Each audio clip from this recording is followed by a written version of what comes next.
The second kind of experience that human experience that relates to past lives and reincarnation are spontaneous past life recollections. And these occur in adults. The way I first became aware of this was in about 86, 87, I guess.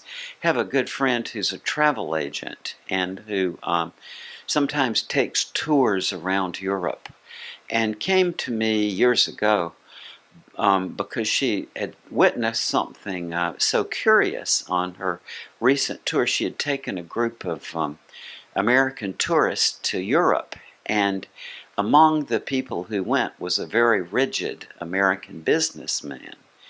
And when they got into a little town in Italy, this man just fell apart because he had very, very, very vivid memories of having a life in this little town in Italy, whereas he had never really, in this dimension, never gone outside of the United States.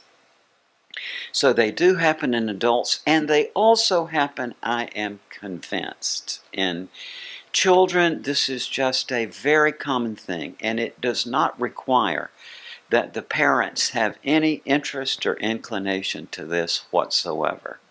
And I know, because mostly in the communities I live, the association network I have does not consist of people with these kinds of interests. But this is something that has fairly regularly, people over the years have brought up to me. They've said, my 3-year-old is talking about some previous existence. So the parents come and are very curious about this. It has happened to me with my own 2 adopted children. Now, Carter, who we adopted at birth from Kerrville, Texas, is Mexican-American by heritage. And Carol Ann, now 14, we adopted at birth from Montana, and she is Blackfeet, Native American. And both of those kids have spontaneously related memories of previous existence. Carter, when he was 5, he and I were up on the bed watching TV, and I was flipping through the channels with the remote control, and I flipped through what turned out to be the National Geographic channel. And when I did, Carter became very, very animated, and he said, Dad, that's my village. And so he went on to explain that when I turned back to the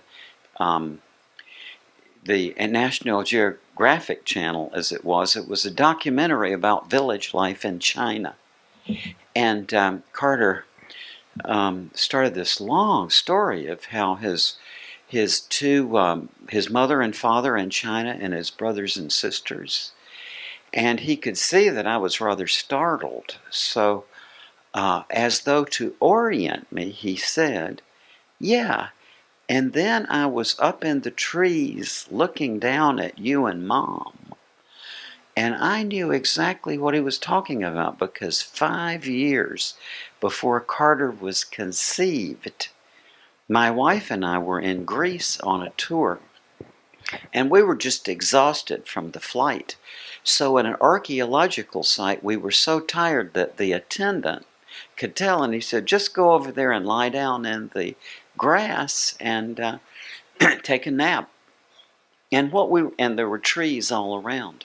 And what we were talking about was adopting a child.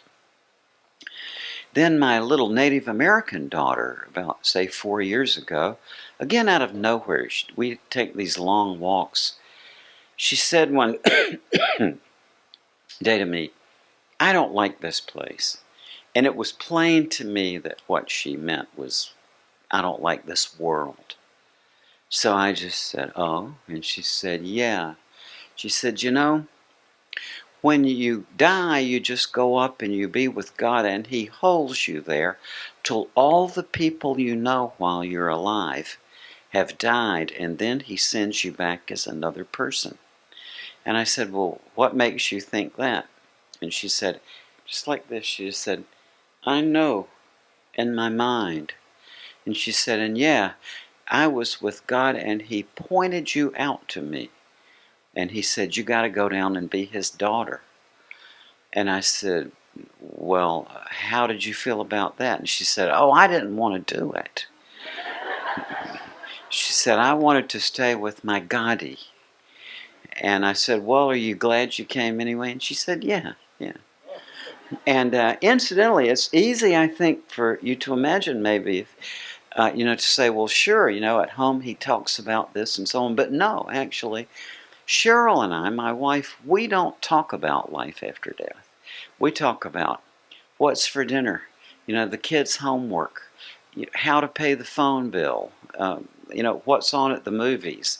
And we don't take these kids to any sort of religious institutions because we're from Alabama. And as I was saying today, we're afraid of snakes, right? So, they really just don't have any religious training. And interestingly, both of them have found out that I wrote the book Life After Life from the internet.